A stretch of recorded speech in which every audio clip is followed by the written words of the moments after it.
lizard people, dude. Keep that one somewhere else, I guess. Yeah, I prefer not to talk about those things, but I have a lot of people that like ask me questions about it, and I'm like, this is the response I give. If you major in the minors and you minor in the majors, you're really not doing great. Okay. No, not at all. So the majors are what you hear at church on Sunday, and then the minors are all the stuff you find on YouTube. Yeah.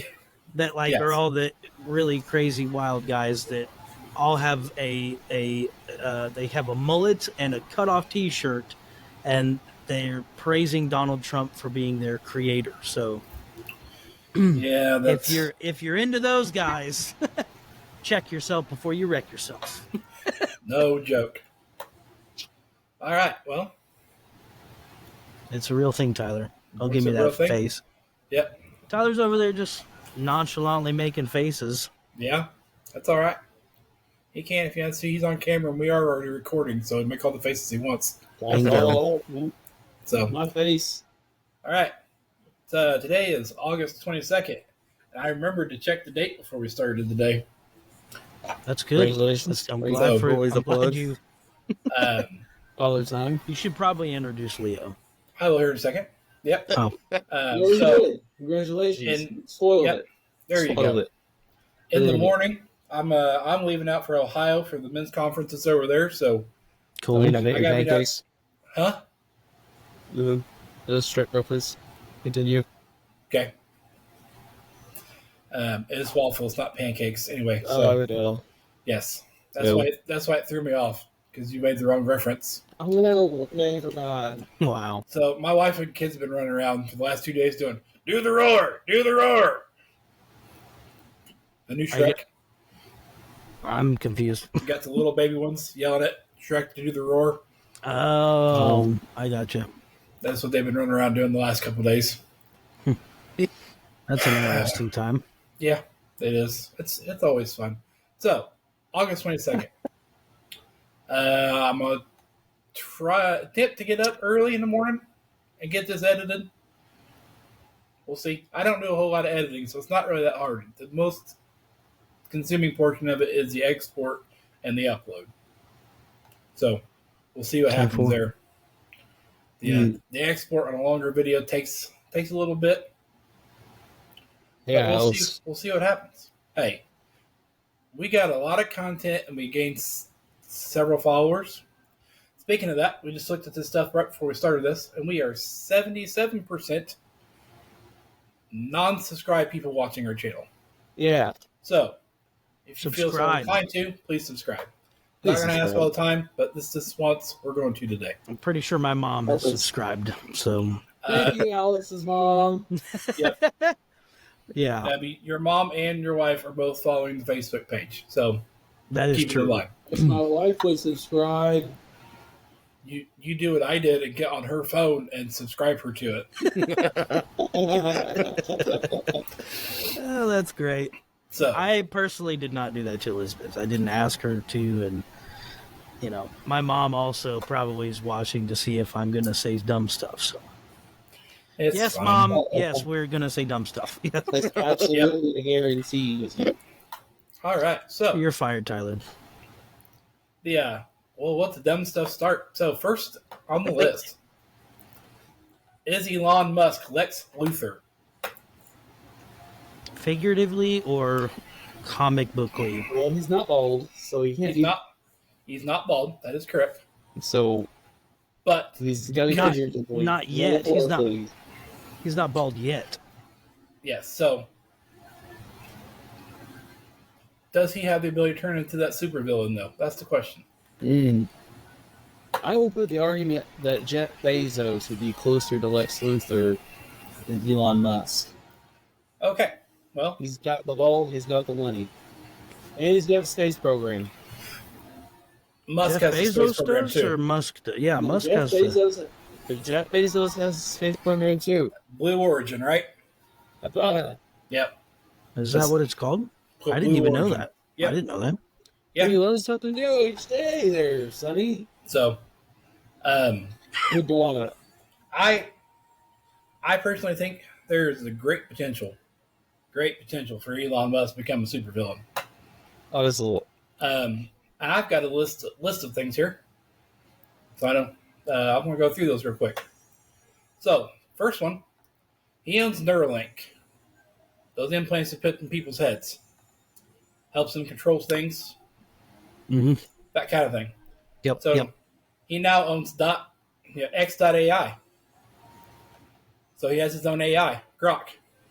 Yes. That is a true thing. He owns X's social media company that feeds all our information back into the AI. He owns Tesla, so he can feed the AI infinite information about people's movements. And the cars, he kills us.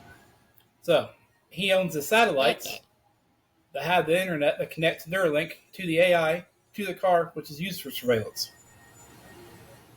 He owns the solar panels that create the power.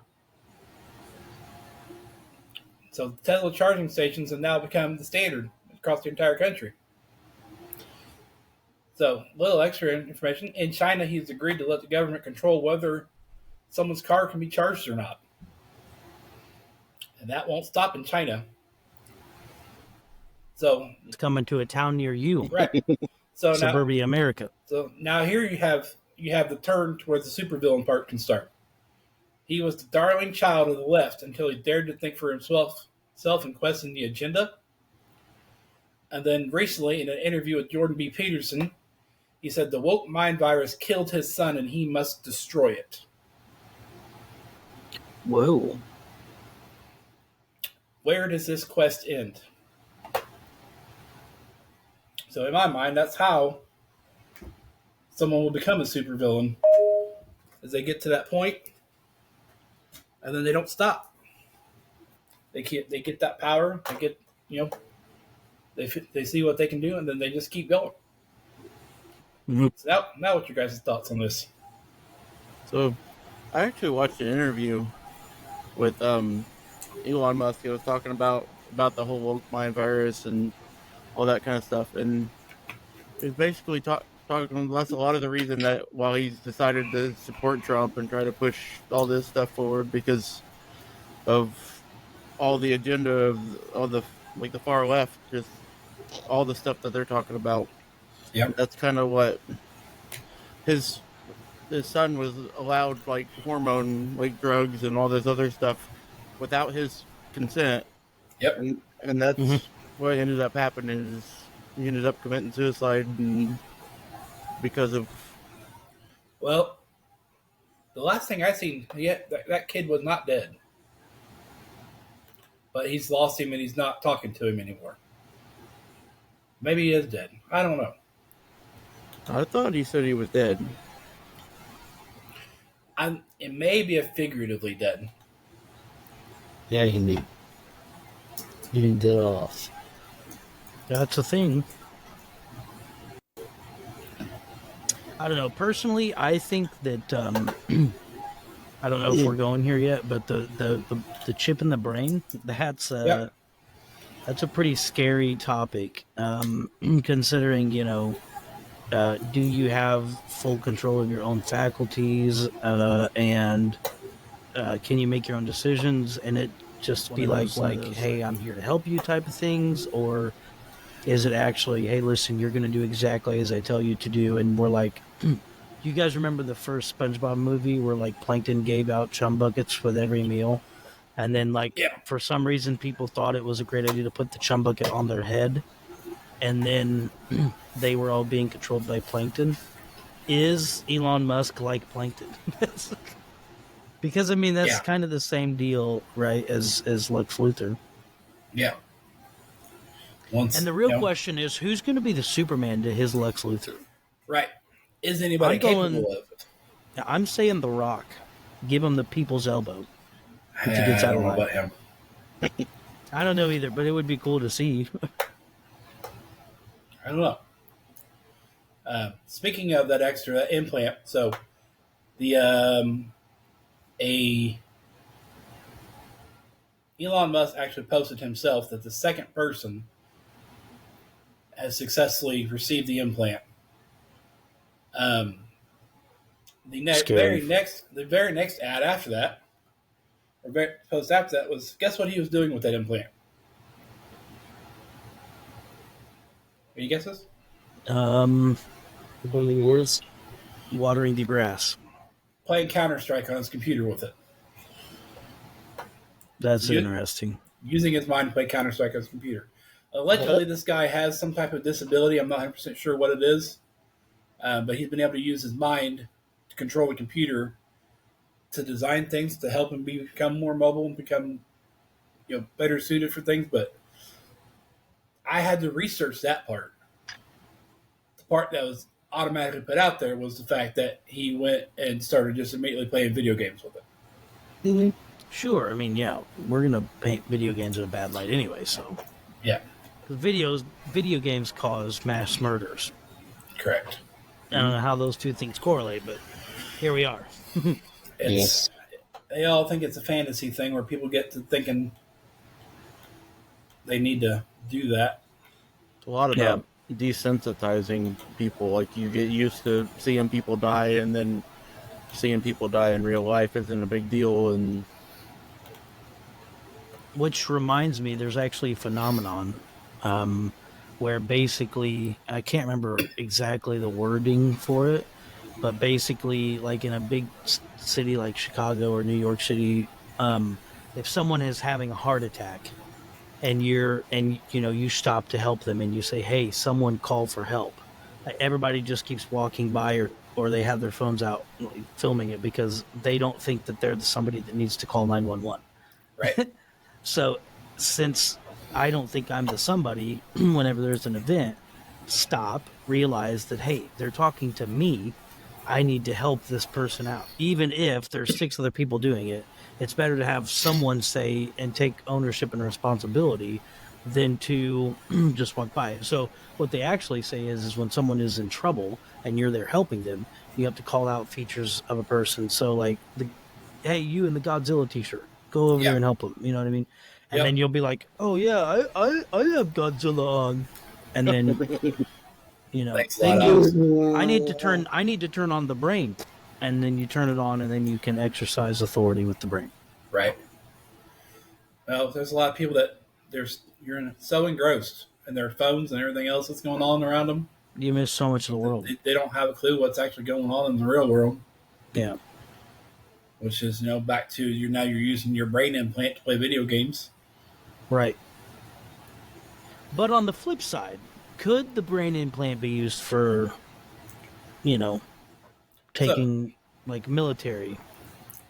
Potentially, I would think. But like I said, on the other side of this, he is using his brain implant. He learned CAD, and he designed some things and had it, through the implant, was able to design it and 3D print stuff to add to his unit. Add charger holders, add this and add that to what, I don't know if he's stuck in a wheelchair or what he is, but he's able to add all this stuff to it through this implant already. So, I mean, it is doing some good, but yeah, does the military take this? And turn them into a bunch of soldiers, So I heard Alex Jones say one time, which is, he's Alex Jones, so whatever, right? Yes. But like, he said one time, so that movie, I don't know, this is probably the 1960s, 50s, whenever this movie came out, but Jaws, when it first came out. Yep. Everybody stayed home from the beach when Jaws came out because everybody thought a shark is going to get me. And some people won't even take a bath anymore because of, and if you're one of those people, take a bath. But anyway, the point that I was trying to make is that he said the military really paid attention to that type of thing, and they realized, oh my goodness, we can put stuff in movies and it'll scare people. Yeah. So I think it's Nick Swardson, which is an incredible comedian. He said, what would happen if we played Transformers in movie theaters in the early 50s? It'd scare the crap out of people. Oh, Optimus Prime. It's the exact same thing that happened. I can't remember the book. War of the Worlds. Yes. Yep. The radio was read over the radio, and everybody thought it was actual real. Yeah. I mean, so they pay attention to that stuff, and then And then it's no longer. So I just told somebody this the other day. The new Indiana Jones movie that came out. There's a real quote in the movie from a guy from Nazi Germany who looks at. I don't know if it's Indiana Jones or somebody in the movie, but he looks at that guy and he says these words. He says, because someone, whoever he's talking to, says, "Hey, you lost the war," and the guy's like, "We didn't lose the war." He was like, "We just didn't win the war, but it's not over." And that's the thing. It stopped being a part of, hey, I'm going to force you into doing something. Instead, I'm going to teach you that this is actually better. So slavery is better than what you have now, which is capitalism, which is freedom. So you don't want freedom, you want slavery. So here we're going to implement this into the schools, into the colleges, and all that stuff. And basically, like the book you just said, or the movie Jaws, implement that into society and then scare the heck out of people and tell people, hey, which this is like all the false flag, guns and stuff too, all the shootings are gone. They do all that stuff to tell people, like what Iron Man says, hey, if you give me your rights, I'll protect you. But at some point, you don't have any more rights, and all you get to do is whatever they tell you to because, they have the bigger gun. Yes. And you're back in Egypt now with Moses, by the way. It's weird how we're doing circles. Yeah. It's fine. It all works together. People just don't realize how long the connections are. Yeah. Yeah. History repeats itself over and over again. Over and over and over and over again. So, I don't know if I know Tyler did, but did anybody else look up anything on the last Pope? Not necessarily. I know quite a bit of stuff just by what people have said. I was trying to look it up, and I'd forgotten what it was called there for a minute, so I accidentally typed in the missing Pope, and I don't know what's going on at the Vatican. But there's a lot of information about missing kids and them having to open tombs and all kinds of things. Whoa! And I don't know what that's all about. YouTube will shut you down, buddy. YouTube is where I found all these videos. So yeah, I don't know what's going on. I was just saying. I typed the wrong thing and came up with some interesting information. I don't plan on sharing that information, but just thought I'd bring that up. Yeah. No, that is an honest. I don't know if YouTube would shut you down, but that is a really big problem. Is the hypocrisy of the Catholic Church, where, from one standpoint, like most people are good, right? So most people are going to agree. We would never allow this in our church, right? But then you have the weirdos. Yep. And those are the ones that the media really pays attention to. And so this is how we demonize church people, by telling people, hey, your brothers in Christ rape children and do all these horrible things. And it's like, wait a minute, let's be honest here. If a person is doing that, they are not a brother in Christ. John, in fact, says, if you don't love your neighbor, you're walking in darkness.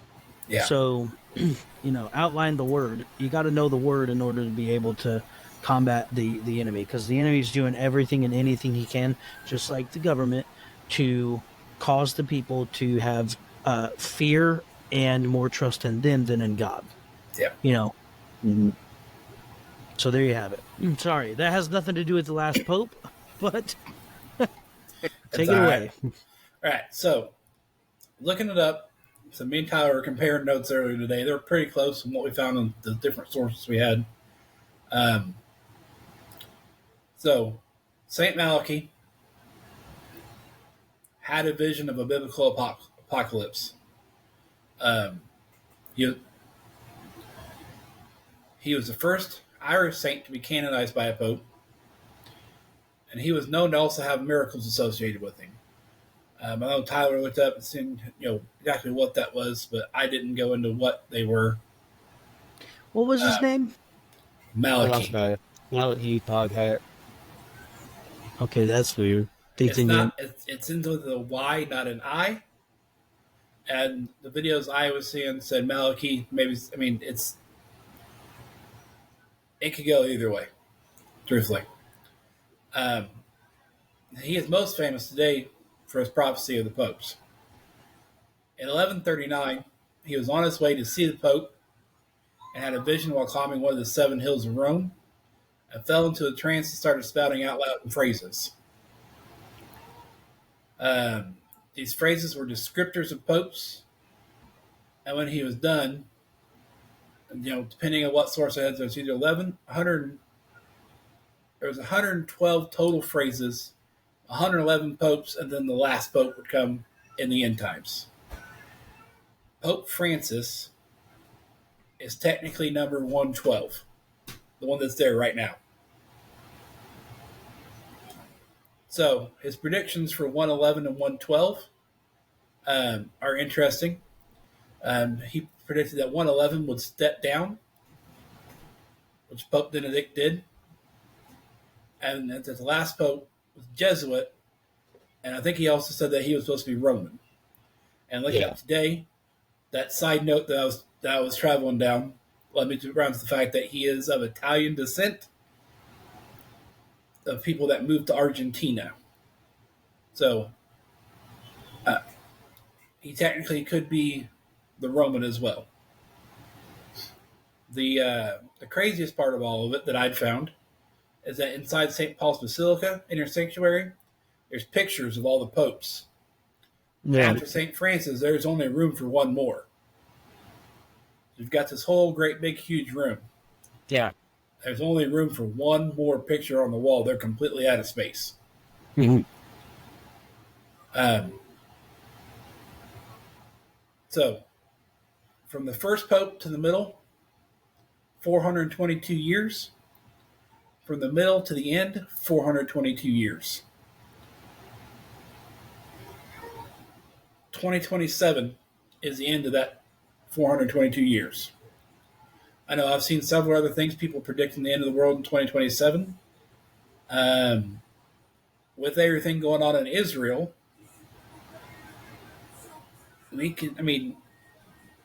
I'm trying to tie it in together.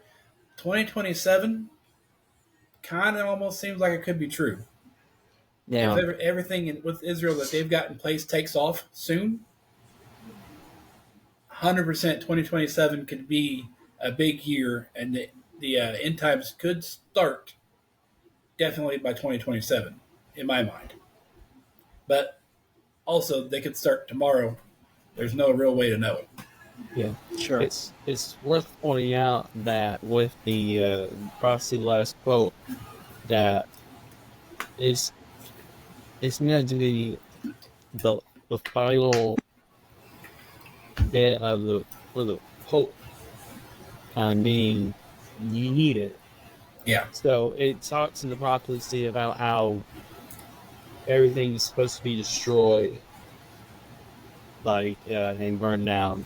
And so, like, you can, infer that it's burning down means being started, like something's starting, and age is ending and something is starting. So, like Troy said, it can be the beginning of the end and the starting of the unraveling. Because the way that a lot of the people in our religion preach it is that you have that 3.5 year period, and then you have the showing of the Antichrist, and the last 3.5 years. Yep. It doesn't technically have to be that way, but that 3.5 years and then the Antichrist showing itself almost lines up perfectly with what they're saying when the end of that prophecy there ends. Yeah. So, Yeah, absolutely. So, my thought is, like, obviously, and Troy, you kind of may mention this, but no man knows the day or the hour. yep. Part of, so, if you look at it from that standpoint, right? Like, and again, you kind of hit on this. It could be tomorrow. It could be 10 years from now.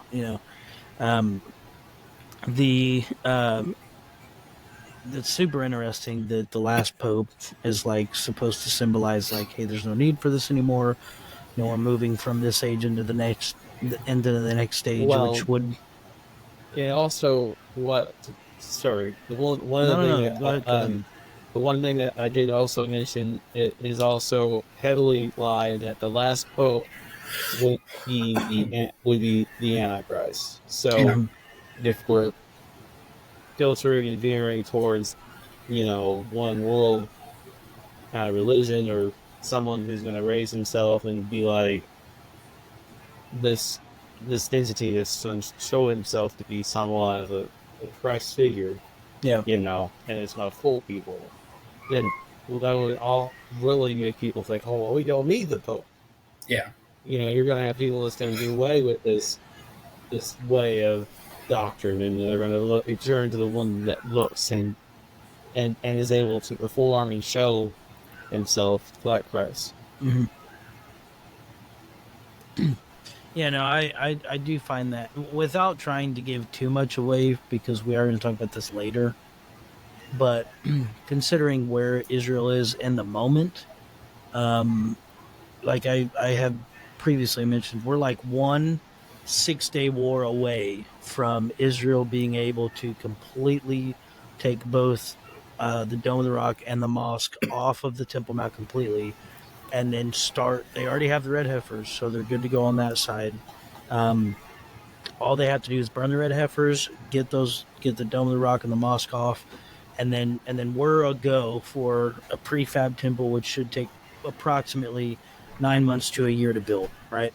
Yeah. And it's not going to be like a normal building downtown New York City, right? This is the most pinnacle moment of history, is the building of the temple, and they're going to use the best of the best, and it's going to go up as quickly as possible. Right. Because here's the deal.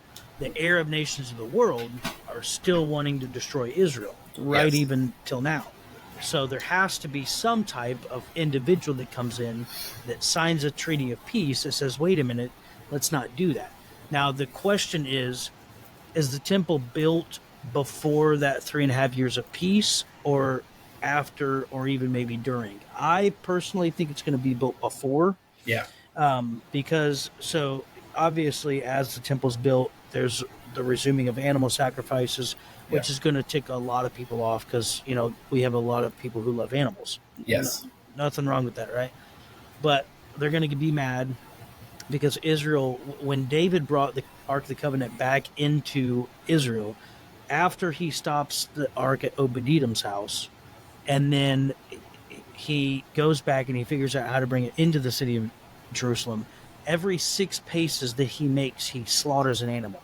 So there's a long trail of blood from Obed-Edom's house all the way into Israel, where the Ark then rested, wherever it rested at while it was there.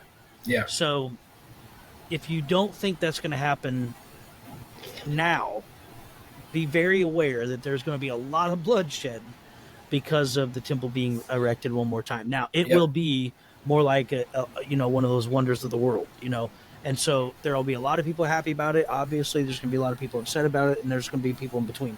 As Christians, we should be happy, because this means that Messiah is coming. Yes. And this is something that we want to get in. Now, if you're one of those people who think, oh my gosh, I love sinning and I'm never going to make it to heaven because I'm stuck loving my sin, that's not the way to think, right? Like, not at all. And that's why people are afraid the temple's going to be built, because they're like, well, what am I going to do with all the sin I've been dealing with? All right, get rid of it. How about that? Yeah. Trust in the Savior. So, but again, without giving too much information about where Israel is, we really are just moments away from that taking place, and to see that in our time is an incredible thing. And Hezekiah, I think it wasn't Hezekiah. There was another, maybe it was Nehemiah. I think it was maybe Nehemiah. When they came back, they were building up the walls, and then they started rebuilding the temple. After the temple was rebuilt, there were many people who wept, and again, many sacrifices made. So this is going to really irritate the world, and that man of perdition, or the government in which he stands in front of, they are going to be the ones that say, okay, let's put some peace here. And that's when you really want to focus. Yes, you want to be focused on the temple. Yes, you want to see all that. But because of what happens on the Temple Mount is why all this stuff takes place for peace. And then there's a sudden stop of peace.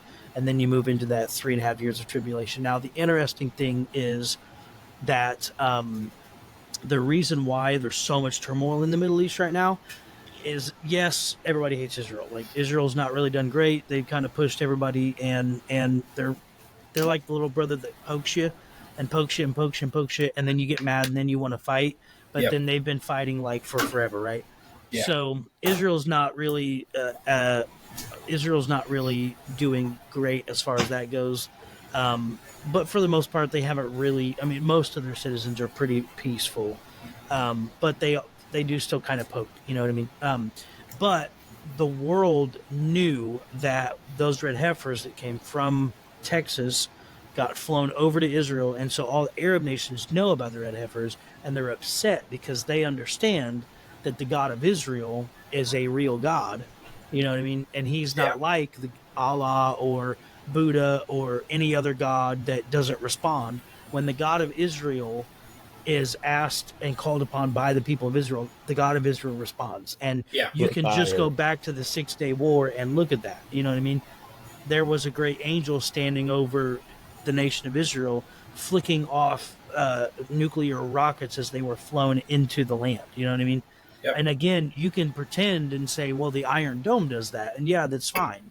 But, you know, the Iron Dome is a computer system that can be hacked. It can be shut down. It can whatever.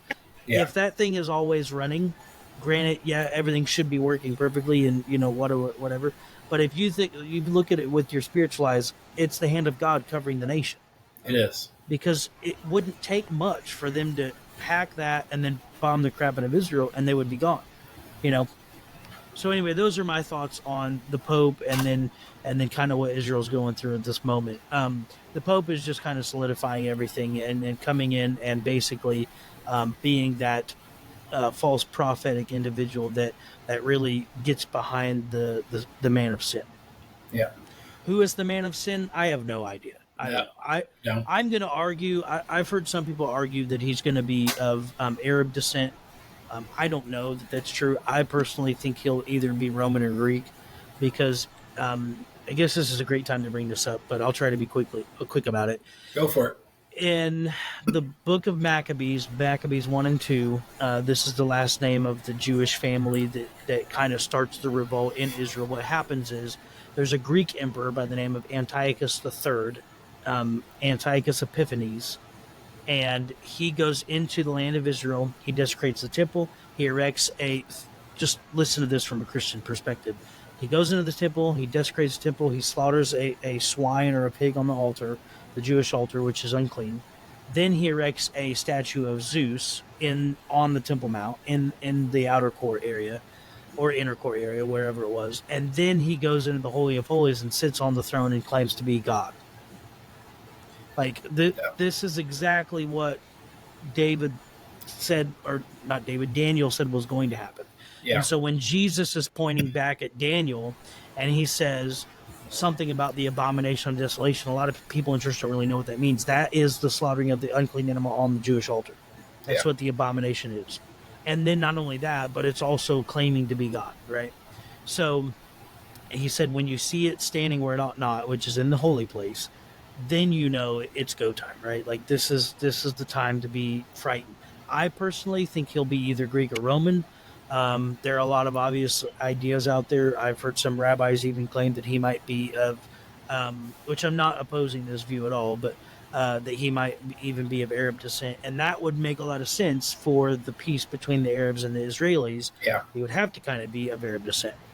So it'd be interesting to see kind of who this guy is, where he comes from. I know a lot of people might say it's Jeff Bezos, it's Barack Obama, it's Donald Trump, it's whoever. I don't know if it's any of those guys, but this guy is going to woo the entire world. Yeah. So he's going to look really handsome.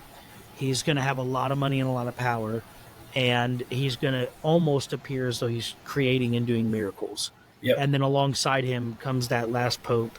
And those two guys kind of become best buddies, and then, you know, chaos. Yeah. I myself have always also heard always that he's going to be Roman descent. Mm.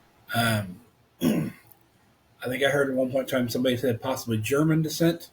Yep, I've heard that.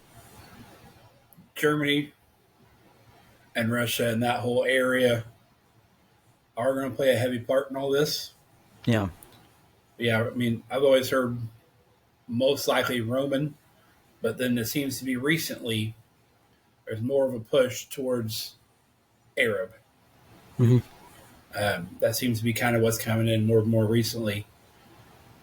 So I don't know. We'll be interested to see. I just know it's really interesting seeing multiple different prophecies converging together from different religions and different things. So yeah, my estimation is that he actually will be somewhat of a believer, because Jesus even tells his disciples if he could sway the elect, he's going to. Yeah. Which means that there will be some church people that fall in love with this guy and end up, so far deep in that by the time they realize where they're at, you've already accepted this thing, and I don't know if you can come back from it. Yeah. But I have a couple of people in mind. I'm not going to say them out loud.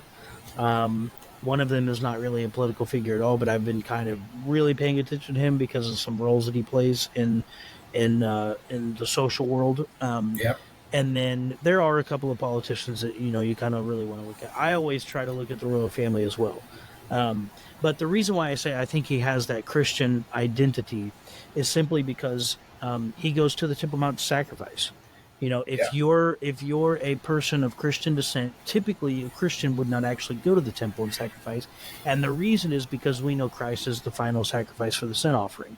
Yeah. However, if you are to give particular offerings in the temple, that doesn't necessarily mean that each offering that you would give up is a bad offering. You can probably give an offering of turtle doves and oil and grain to the temple, and God's not going to come down and be like, yo, you're not doing what I want. You know what I mean? I'm not particular that he'll say yo, but it's a possibility. Yeah. Right. But the point that I'm trying to make is that there are specific sacrifices in the temple that have specific meanings and are for specific times. You would typically give your Tamid sacrifice in the morning and in the evening. That's your morning and evening lamb. And Christ became that Tamid, where he's the morning and the evening, because he hung on the cross the entire day, right? Yes. But then you'll also have your Pesach lamb, or your Passover lamb. He's that, and then he's also the atoning lamb on the Day of Atonement. So, there's many symbolic things that Christ became when he died, but particularly after 33 AD, which is presumptively when he passes away, or when he ascends and all that stuff happens. After that moment, the Jews still have several years where they're going to the temple and worshiping. You don't hear a lot of sacrificing going on. However, so there's the question of, do they actually sacrifice? We don't know. We don't have any biblical, understanding of that. But probably they did. Historically, we could say they probably did, because they would have gotten in a lot of trouble. And we already know they were in a lot of trouble. So there probably were some sacrifices that they said, you know what, we don't have to do that because we've accepted Jesus Christ. And then the rabbis were like, wait a minute. Okay, Jesus isn't a thing. You still have to give these sacrifices, then they didn't. And then now you have that still debacle between the New Testament church saints and the Jewish people that are still kind of the Judaizers, is what Paul talks about. Those guys who still want, the cutting of the foreskin and then changing your name whenever you enter into a Jewish facility, or a Jewish, relationship with the Torah. So Paul calls those two things the works of the law, not necessarily people who follow the feasts, but people who follow Jewish tradition and who have to completely bypass Christ and go to the temple and give offerings in the temple. Certain offerings would consent that you don't accept Christ as your Lord and Savior. And so therefore you're going back to the law of Moses, which, you could do everything perfectly. You could sacrifice exactly. You could live perfect. You could not sin for the rest of your life, and you still have to go to Christ in order to get to heaven. And the reason is because he says, I am the way, the truth, and the life. No man comes to the Father except for by me. Yeah. So nothing you do on earth, it doesn't matter how perfect or how flawed you can be, you have to go to the risen king in order to get into heaven. Sorry, I feel like I'm taking this whole thing over. On my It's apologies. okay. We're learning a lot, so That's good. we've kind of already merged into it, but I guess we'll go ahead and move on over to the Israel thing if nobody else has anything on the popes. No? So here I am again. Yeah, if anybody has any comments about what's going on in Israel, if you've heard anything, please speak up and say stuff. Before we actually start on Israel, I have one thing I want to say. So if this is Pope related, go for it. If not, no, go ahead.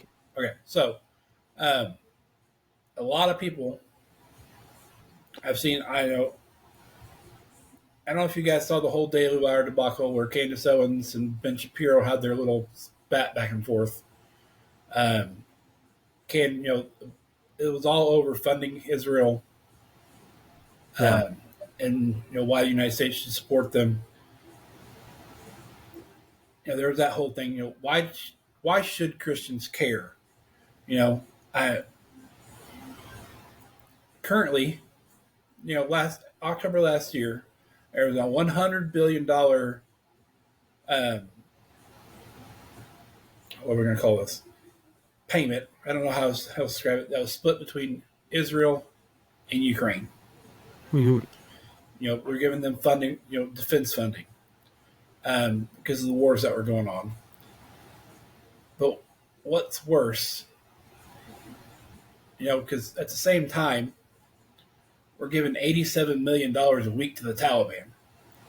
Yeah, I was getting ready to say that. Yeah, we give a lot of money to everybody else too. So, $87 million per week, cash shipment is dropped off.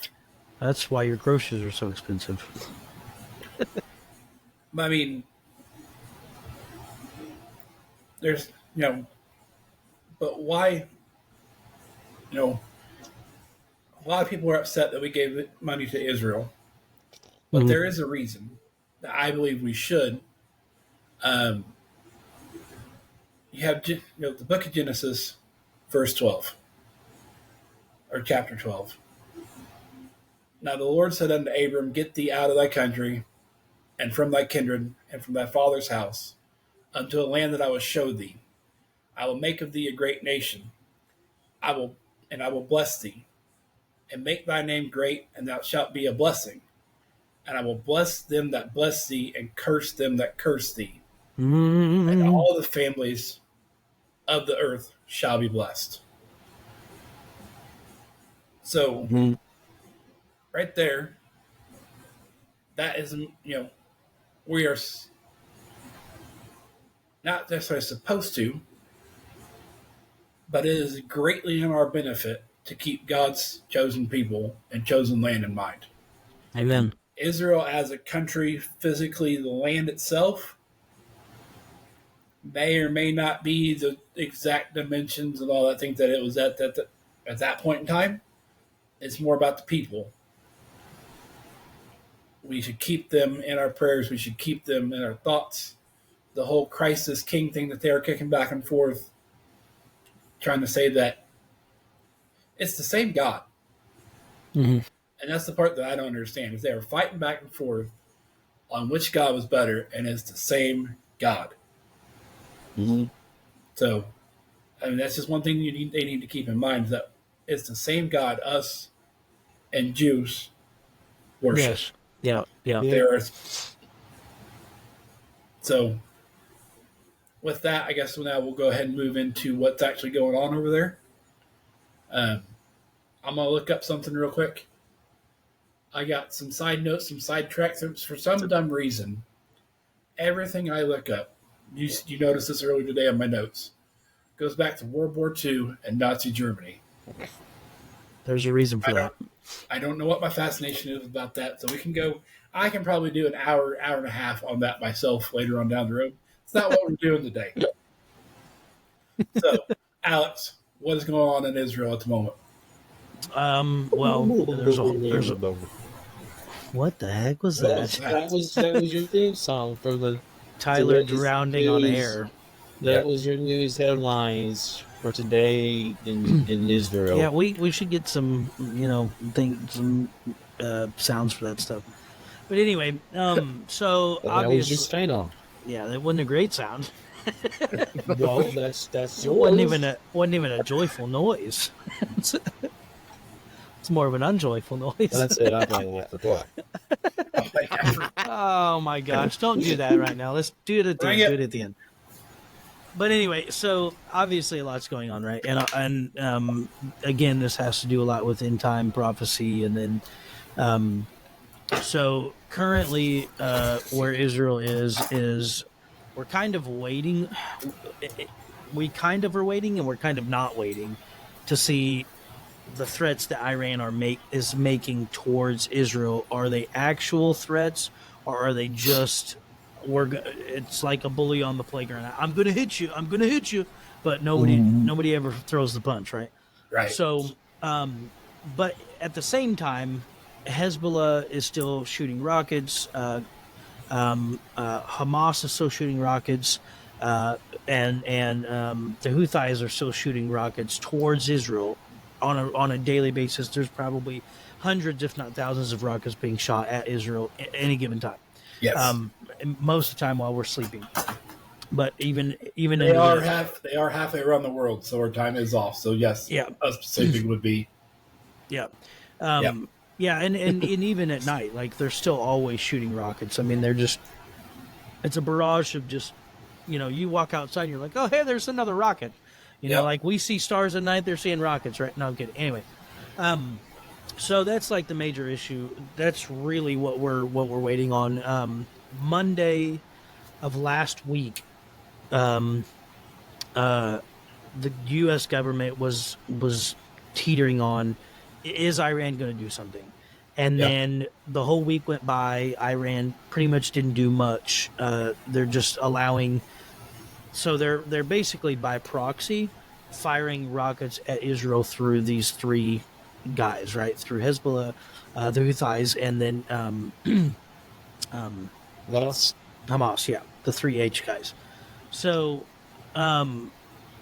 that's the proxy, right? And Russia's backing Iran, so it's all very connected. But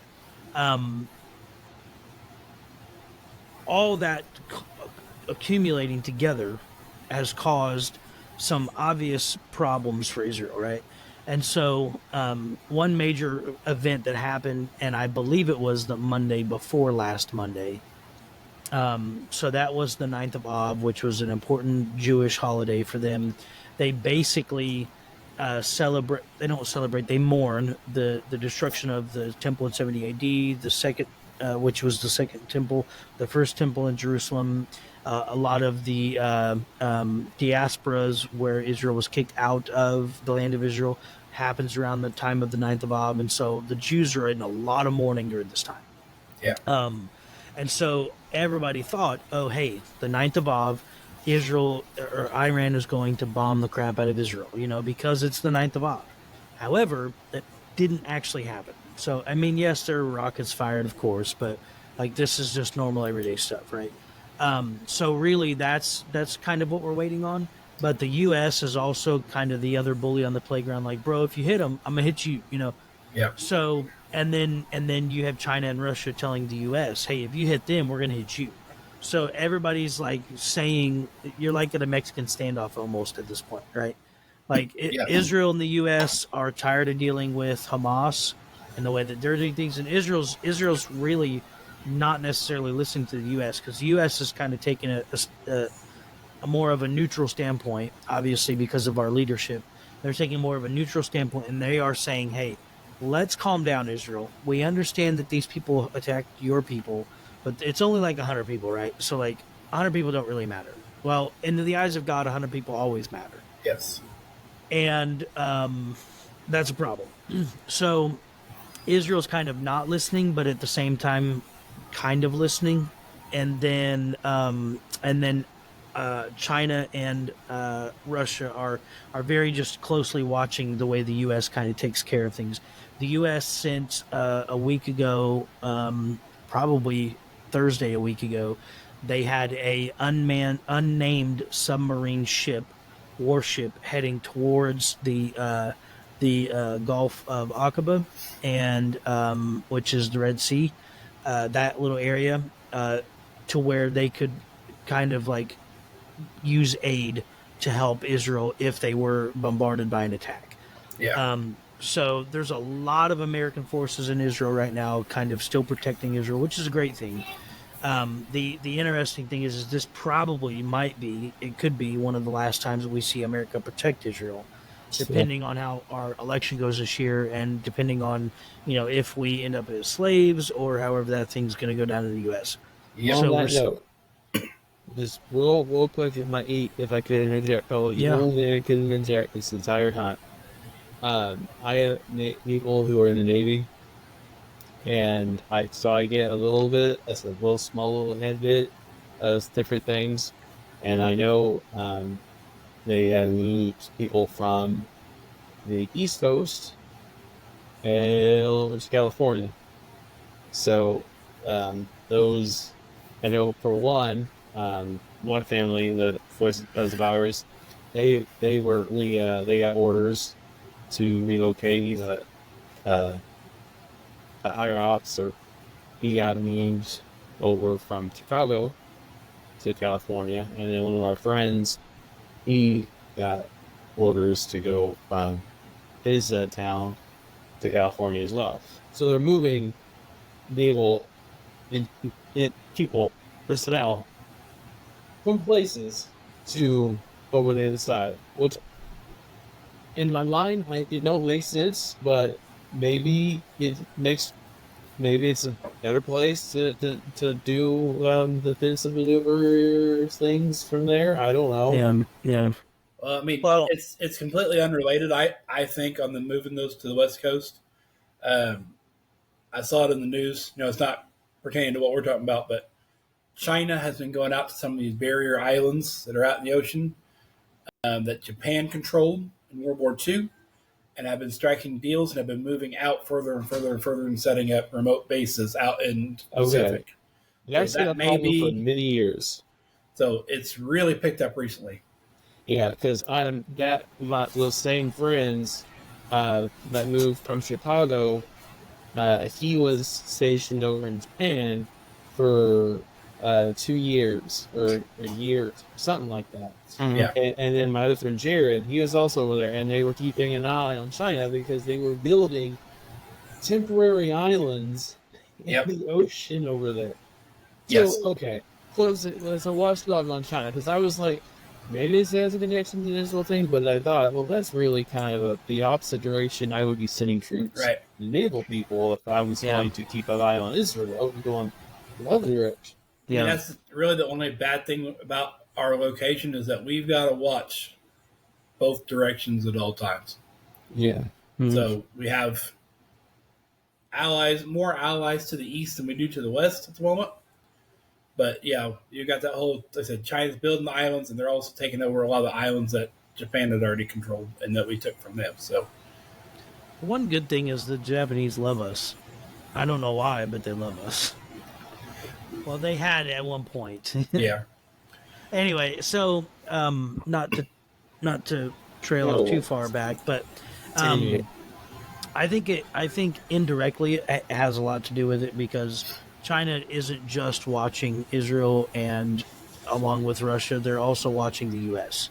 Yeah. The U.S. is because we're a world superpower, and we've had a lot of things going on recently because of our administration and kind of where the White House is. A lot of people have in the last 4 years looked at the U.S. as they are weaklings, because their commander-in-chief is not willing. We don't know if he's able to command an army. He really can't even walk up a flight of stairs. Yeah. And there's a lot of Americans saying this too. And I mean no disrespect to our president, but what I'm trying to say is that a lot of people are very confused on what he's able to do. So the U.S. has become more of a laughingstock than anything. Now, in the event that a certain individual becomes president, he has already basically said, I'm going to put a stop to the harassment from Hamas. I'm going to put a stop to the harassment from the Houthis. I'm going to put a stop to harassment from anyone who is harassing Israel. Israel is our nation. We're going to cover them because he is very conservative and possibly very Christian.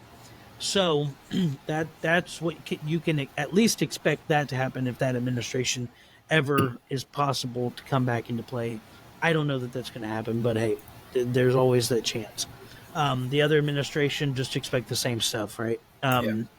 Because they're ran by a couple of different families. But going back to Israel, on a side note, because I do want to say this, yes, we are for Israel, and I'd like to answer the question as why it's important. One, it's important to us because, yes, those are God's people. It's also important to us because Messiah is coming back, and we have to realize that. Yeah. However, on the side note of being a true follower of Christ, we don't just want to pray for Israel. We also want to pray for the other people on the other side of this thing, right? The people who are for Hamas, the people who are for, these other countries that want to destroy Israel. The thing is we want to pray for both sides. And in the U.S., what we can do as not only members of the church, but we can also do this. A lot of people in the U.S. are really upset because of people in universities, people in campuses. The last year have just really been, there it is, boys. There it is. It's came. For anyone who's listening, he just drank a milk jug in front of the camera. He's incredible. So anyway, we definitely want to pray for both sides of this thing because that's where Christ would be at. Christ would definitely not be in the middle of pointing fingers and shouting at one side or pointing fingers and shouting at the other. Remember the story of the Good Samaritan, right? Like, he takes the Good Samaritan, he takes him into the inn, he dresses his wounds, he pays for his meal, and then when he comes back, he says, I'll take care of the rest. Whatever is owed to him, I'll take care of the rest. That's where Christ is. Christ is in that moment because, and the Jews have to recognize this just as much as the Christians do. We are not fighting a war against flesh and blood. We're fighting a war against darkness, principalities, and powers of darkness in high places. And so when people think that they can own other people, that's what we're fighting against. And the reason why nobody wants Israel is because Israel is always about freedom. They're always about spreading God's word. And so, yes, there are radical groups in Israel. Sure, there are radical Jewish individuals, and they know that they're wrong, and they'll have to talk to God about that. And there's also radical Christians who know that they're wrong, and they'll have to talk to God about that.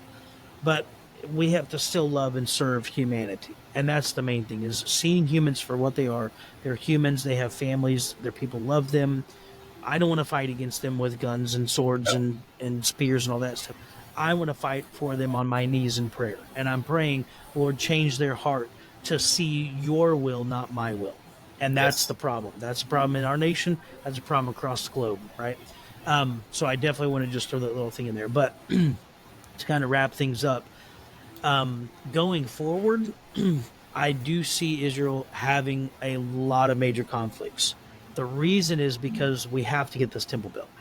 Yes. And Israel's not going to stop until that's an accomplishment. Benjamin Netanyahu has actually was told that he was going to be the guy to build the temple. And so he's very adamant about building it on his own. Whether or not that happens, we really don't know.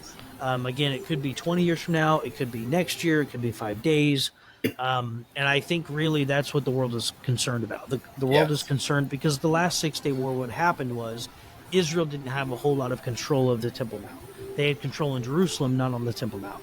And so then they gained quite a bit of political control of the Temple Mount. But here's the kicker. So on the 9th of Av, there was probably hundreds, if not thousands, of Jews that were allowed onto the. This has never been done in history, by the way, since the destruction of the temple in 70 AD. Yeah. There were hundreds of Jews on the temple laying prostrate and praying Shema Israel, okay, which is the holiest prayer in Judaism. Laying prostrate. That is a huge sign for the world. You know, hey, this thing is wrapping up very rapidly because the Jews are now praying on their temple. When you know what they're praying when they're on their temple? They're praying Mashiach come but they're also praying, let's build this temple again. Yes. And when you pray, things happen. And so the angelic host that is above Israel is recognizing this, and it's happening in the spirit now, but it will eventually come into the flesh.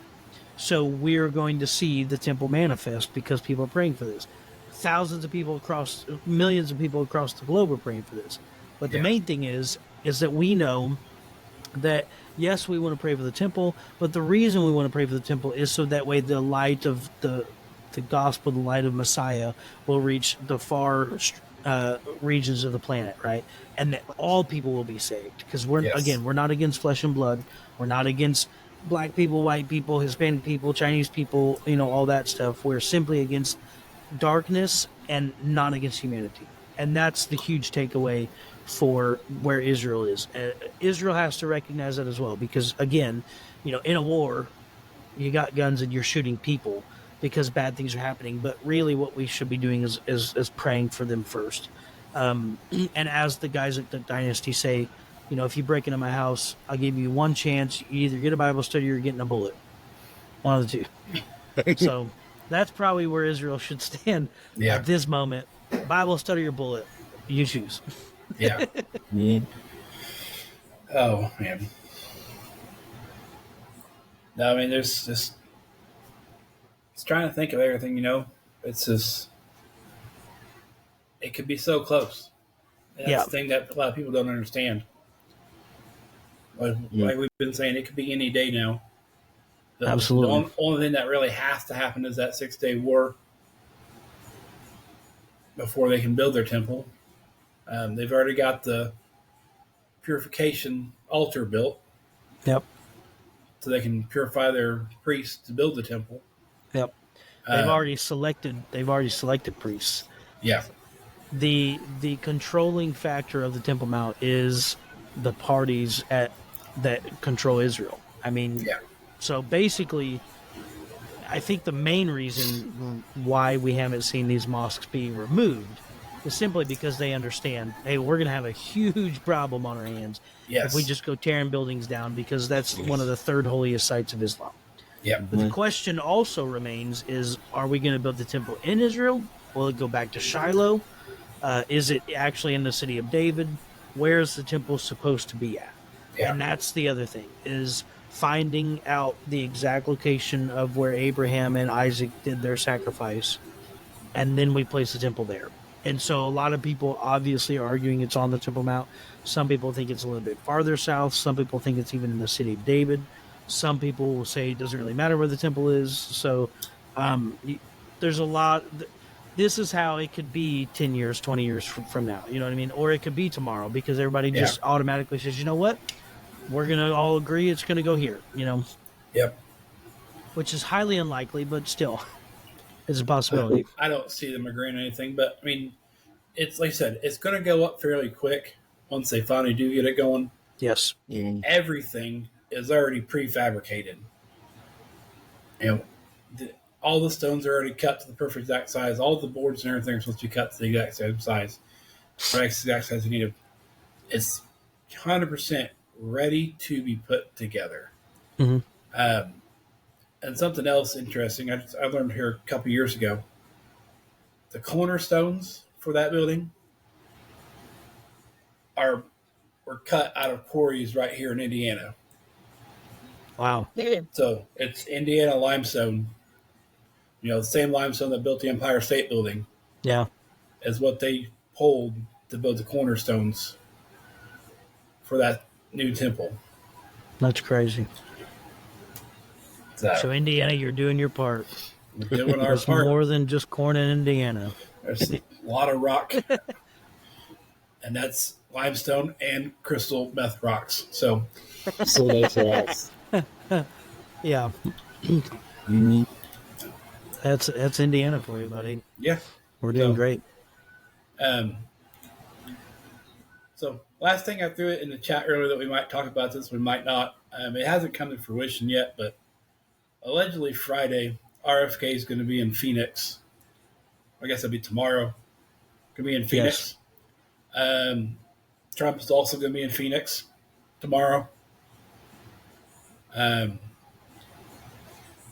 RFK's vice president's already come out in a couple different places, very emotionally saying that they don't see a way that they can win, but there's one certain candidate that absolutely cannot win in their mind. So it's very likely yeah, it's very likely they pull out of the race tomorrow. It's not 100% certain, but RFK did say that he is going to make an announcement tomorrow, Friday, in Phoenix, exact same place where Donald Trump already is. So we'll just have to see how that goes. Yeah. That is, from calculations that I had seen, about 6% of the voter base was going RFK. And that's a big, big difference if you can pull that voter base over. Yeah, it's huge. I mean, I don't know if any of you guys watched the DNC stuff last night, but Oprah tried to come out and say that she was an independent, and that she was putting her support behind old Kamala as an independent. But we all know that she's not an independent. Oprah owns like 98% of slaves in the U.S. Yeah. Or whatever you want to call us. Us? Yeah, I'm talking to us, buddy. We are slaves. Think about it. Just think about it. It goes back to that tax and extortion thing from last week. Oh, yeah. Big time. Big time. The little guy gets to make all the big guy all the money. And by the way, what are you doing with all that money? Like, let's just think about that. Well, what are you doing? $87 million a week goes to the Taliban. So this is a true fact. I watched another video from Sean Ryan the other day because he's the one that kind of broke that early in the year. He went and had an interview with somebody who is he's a general in, I want to say Iran, but maybe Afghanistan, and had talks to him about everything that's going on. And they put a packet together and gave it to a senator in Texas to try to push this through the House and the Senate to get that funding stopped.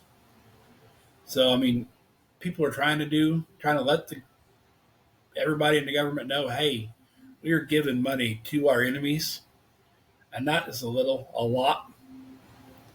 But, I mean, it's going straight to the Taliban. That one girl broke it down. She knew, the exact dollar amounts differ every week on who gets what. But you're talking Bin Laden's kids are getting money. His wife's and those sons are getting money. And then all the different factions are getting tied into this. So it's not just Taliban, but it's ISIS, Hamas, all the different factions are coming into this and kind of pulling together and getting this money, and they're all just going out and making things bad for the rest of us. So, yeah. Well, I mean, what better way to thank people for starting 9/11 than giving them $87 million? I can think of 87 million reasons why to not give $87 million to Hamas, the Houthis, all those people, Bin Laden's family. Like, y'all made your choice. You don't need the money. Indiana roads need some of that money. How about the homeless? I would see that money. I would take some of it and reinvest it. How about the American people getting some raises, and let's lower some gas prices? Like we always talk about, hey, we're going to do this, we're going to do that, we're going to do that. Yet nothing changes. In fact, inflation keeps going that direction. I think the reason is because all of our money is going to the bad guys that are killing, raping, and by the way, I wasn't going to bring this up, but I am going to bring this up. I did not watch very much of this video, but one of the forums that I'm on, they shared an unedited video of the October 11th or October 6th attack or whatever it was on Israel. Yeah. I stopped at the point where I did not see this contact happen, but this guy took a shovel that had a flat end on it, and he was chopping another man's neck with it. Yep. And I just saw it, and I was like, okay, we're done. I was like, I'm not going to expose myself to that. But horrifying, absolutely horrifying things. And that's what our great government is paying for. So, yes. Hurrah to those individuals who are part of those parts of government that want to give all the money to our enemies and make me pay for them.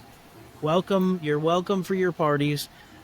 I hope you pick out the nicest suits and all that stuff. From me to you, you'll get yours eventually. Yep. Love your slave. Just let him have it. So, that's been fun. Yeah. So, Leo didn't talk much, but didn't expect it. So, That's everybody okay. knows one that's up here in my top right corner. Hey, what is happening Tyler. right here? What is happening right now? We are still. Why are we doing this, bud? See this guy right here? No. Yep. He's gonna do like a whole thing. He's a member of Taliban, right? So I'm just gonna really bring this to everyone's attention. Night. He's like with West Wanted list. Taliban and MS-13 both. Because of that right there. Oh, man. I want to see that right there. That bow tie is amazing. I know for a fact someone was hanging out with Jerome back then. Yep, that's for darn sure. By the way, for all the people wondering, Leo is Troy's brother. So, Real brother, not like you and Tyler, who have the same last Yes. name, who are not actually brothers. that is very true. Well, we don't know who Tyler is because he's changed his name to my name, so.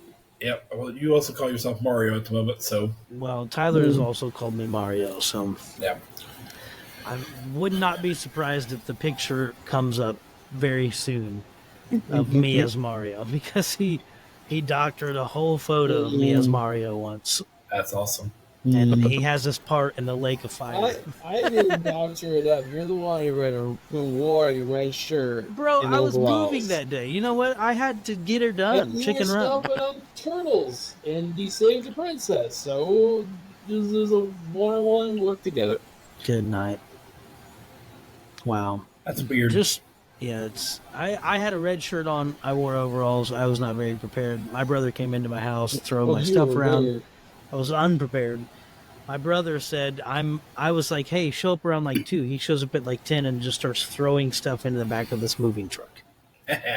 So I was like, okay, I guess we're moving, folks. And I lost like a third of my stuff because he just started grabbing materials and running out the door with them. That's okay.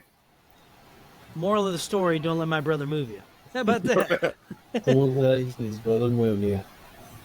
And then Tyler showed up, and Tyler's just filming the whole thing on his phone. It was a good moment. This is not a great moment. But we got through it. We made it. I still have my Eagles gear, so I got all that when I moved here. So that's good. It's good stuff. Oh man.